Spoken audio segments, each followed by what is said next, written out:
Doido, ó. Precisa por cima a ideia de reflexão e refração. Para ter uma noção de reflexão, tu pensa no espelho, basicamente. Antes de mais nada, você precisa lembrar que a luz é uma onda de que tipo? Eletromagnética, beleza? O que é uma onda eletromagnética? É aquela que vibra em todas as direções. Então, a luz que está saindo aqui dessa lâmpada, ela está indo para todas as direções dessa sala, né? É uma onda eletromagnética. Para que a gente consiga enxergar, por exemplo, essa cor azul aqui, a luz que saiu dessa lâmpada, né? Ela vai ter que bater aqui, ser refletida e chegar onde?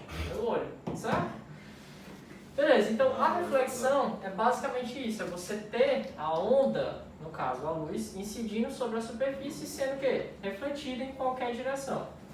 Só que quando eu considero uma superfície refletora perfeita, que por exemplo um espelho ideal e tudo mais, é aquela em que você vai ter a luz, que a gente pode interpretar como sendo uma retazinha, um segmento de reta, e ela está incidindo aqui sobre essa superfície, ó. Esse Nzinho aqui, galera, é só para tu ter uma orientação, porque a superfície ela está na horizontal, né? E o N, ele é perpendicular à superfície refletora, que é para tu ter uma noção de ângulo. Então, tem a horizontal, tem a normal ao ponto de incidência, beleza? Ó. Aqui é onde o raio está incidindo. Quando a gente observa, existe um ângulo entre a normal e o raio incidente, que é justamente o ângulo de incidência. Se a tua superfície refletora ela é perfeita, quando o teu raio for refletido, ó, aqui ele está incidindo, aqui ele está sendo refletido. Então, ó, ele está fazendo meio que o caminho de volta. Quando eu relaciono esses dois ângulos, eles são o quê? Iguais. Se eu pegar uma superfície refletora com um espelho plano, por exemplo, no ângulo de incidência é igual ao ângulo de reflexão, beleza? E se, por exemplo, não for uma superfície perfeita? E aí, vamos pegar aqui mais de um raio, ó, incidindo aqui, ó, 3 raios incidindo. Quando a tua superfície não é perfeita, a gente não vai observar essa propriedade. Os raios já podem sair, por exemplo, em direções aleatórias, certo? Não necessariamente o ângulo de incidência é igual ao ângulo de reflexão. Perfeito. Já na refração, a luz ou a onda eletromagnética, ela atravessa a superfície que separa os dois meios. A gente pode considerar o meio 1, que é o ar, e o meio 2, que é a água. Então imagina, a luz que vem lá do sol, está vindo do ar, entre aspas, né? E aí ela atravessa aqui essa superfície que separa o ar, que é a água, e aí ela continua o trajeto dela. Só que eu tenho que observar que a refração é a mudança de meio de uma onda eletromagnética. Então, a onda eletromagnética estava se propagando no ar, agora está se propagando onde? Na água. Lembra, a luz é uma onda eletromagnética, não é? Então, se a gente observar, ó, na refração houve uma mudança de direção, né? Porque quando ela estava incidindo, se a gente não considerasse o desvio, era para ir direto. Só que se a gente observar, ela sofreu um desvio aqui, não foi? Essa mudança de ângulo, ela ocorre por conta do chamado índice de refração. Cada meio tem um índice de refração. E o índice de refração, que a gente representa por N, certo? É a razão entre a velocidade da luz e a velocidade da luz no meio. Tipo aqui, ó. Velocidade da luz no vácuo e a velocidade da luz onde tu está analisando. Por exemplo, aqui não, ar. Eu calcularia qual a velocidade de propagação do ar, da luz no ar, por exemplo. Eu calcularia a velocidade de propagação da luz na água. Aí, para calcular o índice de refração da água, eu ia dividir a velocidade da luz no vácuo, que é 3 vezes 10 a 8 metros por segundo, beleza? É fixo isso. A luz no vácuo se propaga sempre com essa velocidade. Se for em qualquer outro meio, aí já vai mudar a velocidade. Aí vamos supor que na água ela se propague aqui com, sei lá, vamos considerar aqui 2 vezes 10 a 8 metros por segundo. Quanto é que ia valer esse índice de refração? Era a razão entre 3 vezes 10 a 8 e 2 vezes 10 a 8, beleza? Isso aqui daria 1,5. Então, o índice de refração é uma grandeza que serve para a gente pensar da seguinte maneira, ó. Quanto maior o índice de refração, isso aqui não é uma divisão, você está dividindo duas coisas. Essa fração, o resultado dela mostra o quê?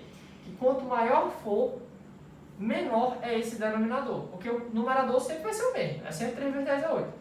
Só que, tipo, quanto menor for esse cara, maior é o resultado como um todo. Então, se o meu índice de refração é grande, vem uma questão teórica para vocês, ó. Quanto maior o índice de refração, menor a velocidade da luz no meio. Aí tu vai se perguntar, mas que porra é refração? A refração é o quê? É a passagem de uma onda eletromagnética de um meio para outro. Mas vamos também entender a refração como sendo o quê? Uma alteração na velocidade de propagação daquela onda eletromagnética, no caso da luz. Porque a luz vai ter uma velocidade no ar, na água vai ter outra. E é isso que justifica esse desvio aqui. Aí o Ramon estava perguntando, que porra a lei de Snell? A lei de Snell é isso aqui, ó. A lei de Snell, ela relaciona os índices de refração, ó, por exemplo, são dois meios, o ar e a água. Quando a luz está vindo, está aqui o ângulo de incidência. Então, índice de refração do ar vezes o seno do ângulo de incidência é igual ao índice de refração da água vezes o seno do ângulo de refração. Beleza? Tá, questão teórica que ele vai me cobrar sobre isso daí. O que eu poderia ser cobrado? Além do que tu falou, ó, se eu sei quanto maior o índice de refração, menor é a velocidade da luz no meio, certo? A luz se propaga mais lentamente. Vamos lá, o que acontece? Ó, quanto maior, se perguntasse aqui para vocês, ó, vou mostrar aqui duas situações.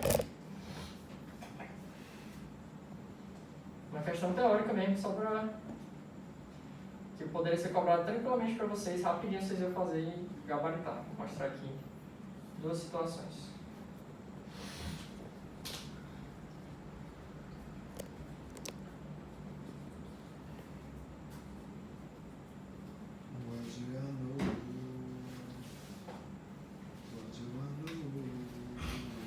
Bom, vou repetir aqui. O que era o índice de refração? Ajuda a relacionar a velocidade da luz no vácuo com a velocidade da luz no meio, né? Quando a gente fala de óptica.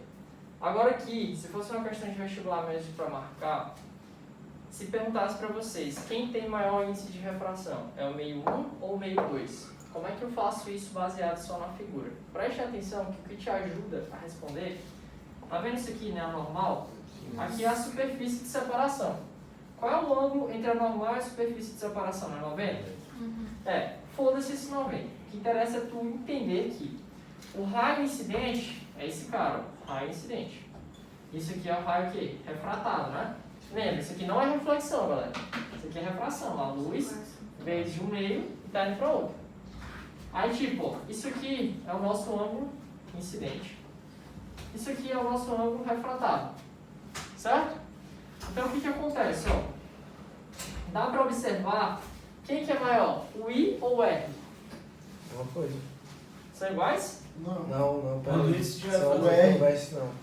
Então, ó, R maior que o I. É verdade. Isso implica que o N2 vai ser menor do que o N1.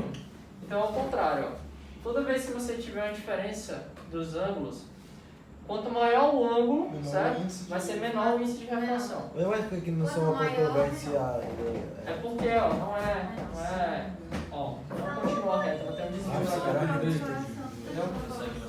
Bye. Já, gente, boa prova, viu? Vai Tchau, dar certo. pra você também. Eu vou lavar, Vai, vai. tá? Tá, gente? Vai dar certo. Tchau, baby. Começou o jogo do Flamengo. Começou. Vamos ver essa. Já passou lá em casa, né? Vamos pegar outras coisas. Horas. Ei, Ana Júlia, volta pra tirar a foto! O Gui não me ganhou. Foda-se, essa foto vai ser só os nomes mesmo. Só uns machutinhos. Na roupa do olho.